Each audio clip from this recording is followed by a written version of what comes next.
Hello guys, magandang tanghali po sa inyong lahat. Andito na naman tayo sa property, sa bundok. And ayan po, napabayaan na naman yung taniman natin.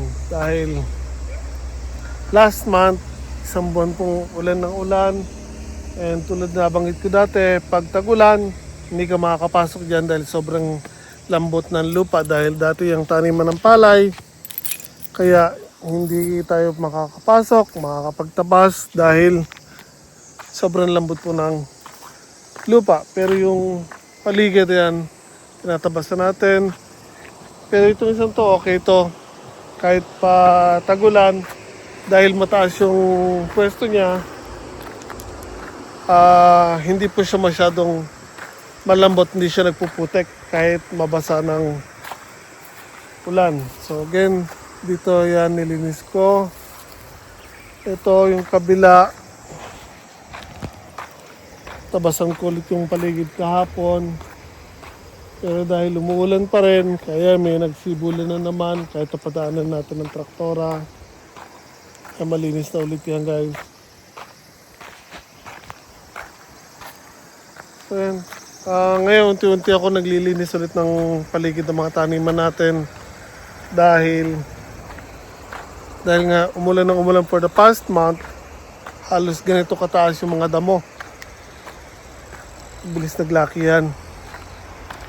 So kung makikita nyo guys, lumampas na ako dun sa nahiram natin lupa.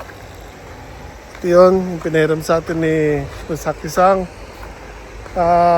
Dahil, may papakita ko sa inyo guys.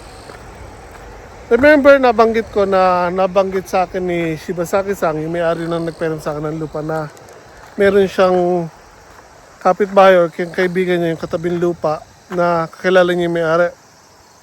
So akala ko ito yung sinasabi niya, hindi pala.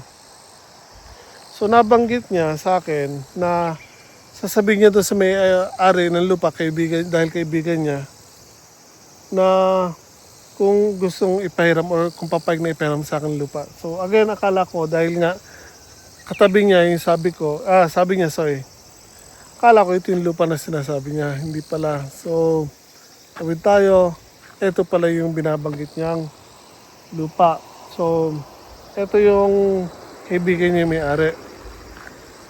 So binanggit niya and nakausap natin yung may-ari, pinahiram na rin sa atin yan. So ito, by next year, hopefully, magamit na rin natin. So, ang kagandahan doon, guys, akala ko, ito lang. So, ito, 300 square meters. Nabigyan na tayo ng permiso na gamitin. So, okay na po yan. Padaanan ko na rin ng traktora, pero dahil nga umuulan, ayan, may tubo na rin na panibago. So, aside dyan, liban naman ng kalsada, ito lang guys.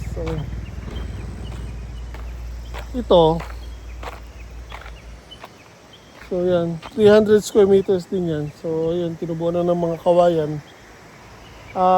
Doon din, sa pagmamayari din nun. So 600 square meters. Pinahiram din sa atin to. 300. So, to later lilinisin ko pa. Ito nyo guys, ganyan katataas yung mga damo doon. Pero yun, nalinisan ko na, napadaanan ko na ng traktora. Ito hindi pa dahil after ko padaanan ng traktora yan, umulan na naman ng umulan kaya hindi ko naasikaso yan. So, itong kahapon, uminit pero umulan na rin ng hapon. Kaya patigil-tigil yung trabaho ko. So, kapag straight na naman na mainit ang panahon, doon naman natin tatabasan yun. So, as of now, meron na tayo doon 300, another 300 yung ginagamit natin. So, 3, 6, plus another 600 square meters.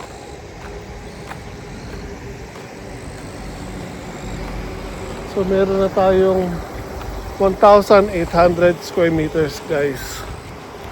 Dahil yung former na ginagamit natin is 600 square meters. Bago ito, 600 square meters pinahiram sa atin ni Shibasaki-san. Then, ayun, another 600 pinahiram naman sa atin ni Fukai-san. So, meron na tayo ngayong 1,800 square meters na magagamit for next year.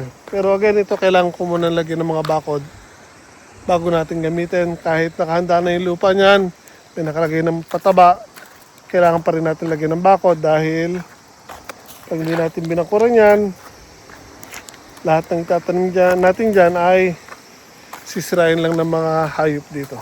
So yun, share ko lang sa inyo yan guys. So again, nadagdagan na naman ang gagamitin natin lupa. So abangan nyo ang mga gagawin ko dyan na pag-aayos. So I'll keep you updated na lang guys. So silipin ko lang yung mga tanim ko dito dahil meron pa rin tayong mga tanim dyan. Ingat tayo lahat palagi.